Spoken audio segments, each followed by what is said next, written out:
Сәлем достар, бүгін біз осындай карс салатын дайындадық. Сонымен қалай дайындалуын білгіңіз келсе, біздің видеомызды соңына дейін көріңіздер. Осылай ұзыншалап өткізсеңіз, бұл өте әдемі болып шығады. Осы ретпен барлық сәбізімізді үккіштен өткізіп шығамыз. Сонымен мінекей біздің сәбізіміз дайын болды.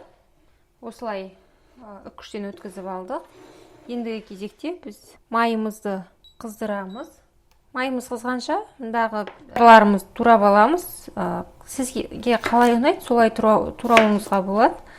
Мен осылай ұзыншалап, ірі-ірі етіп тураған ұнайды. Сондықтан осылай турап шығамын.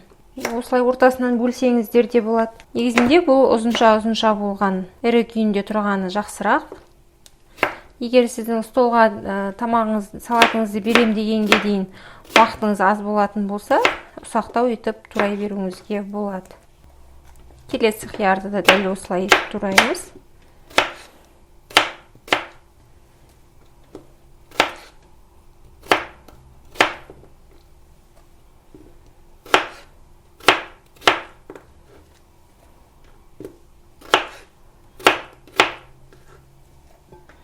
Болгар бұрышын қалауыңызша ұзыншалап турауыңызға болады. Жұқалап турауыңызға болады. Төрт бұрыштап текшелеп турауыңызға болады.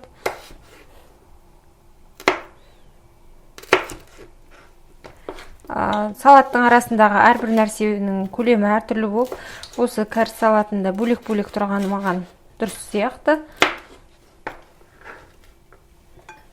Мінекей. Болгар бұрышында қостық. Ендігі кезекте пиязымызды текшелеп турап аламыз. Табадағы майымыз қызған кезде майдың үстіне саламыз. Қазір көктем мезгілі, көп деген пияздар, ортасы босап, сондай пияздың мазасы болмай тұрған мезгіл сияқты бізде әсіресе базарларда. Сондықтан осылай бірнеше бөлікке бөлініп, қабықтары біраз жұмсарған сондай пияздарға тап келіп жүрміз. Майымыз қызған болса, қызған сияқты пиязымызды салып қуырып аламыз.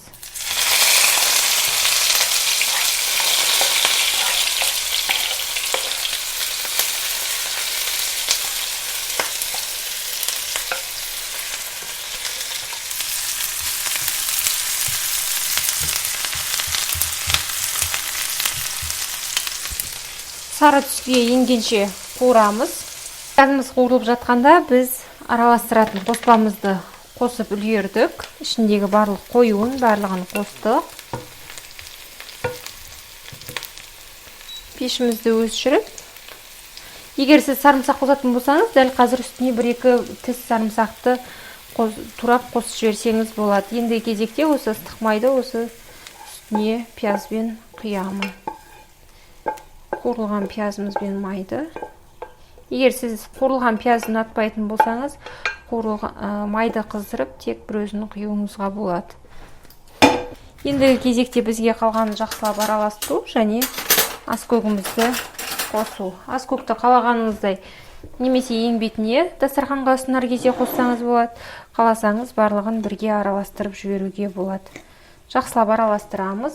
Асықпай, бір 10 минут көлемінде жақсылап араластырсаңыз, салатыңыз бірден бабына келіп, столға ұсына беруіңізге болатындай күйге енеді. Салатымыздың ең басты дайындалу техникасы аяқталды.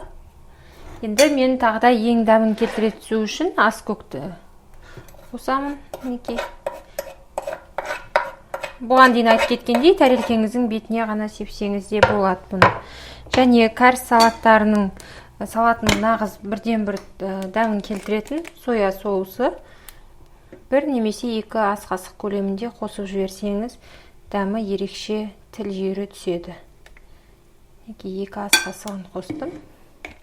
Және жақсылап араластырасыз. Жарты сағаттай күтіп, столыңызға ұсына берсеңіз болады. Достар, жарты сағаттай тұрды. Біздің салатымыз дайын. Жарты сағат тұрғаннан кейін салатыңызды ұсына берсеңіз, нағыз бабындағы кезі болып саналады. Екі қысқа бөліп салып аламыз. Сонымен достар, біздің салатымыз дайын. Өздеріңіз көргендей, ешбір қиындығы жоқ. Мінекей. Құрамына болгар борщын көбейтсеңіз болады, әрине түсі күре түседі.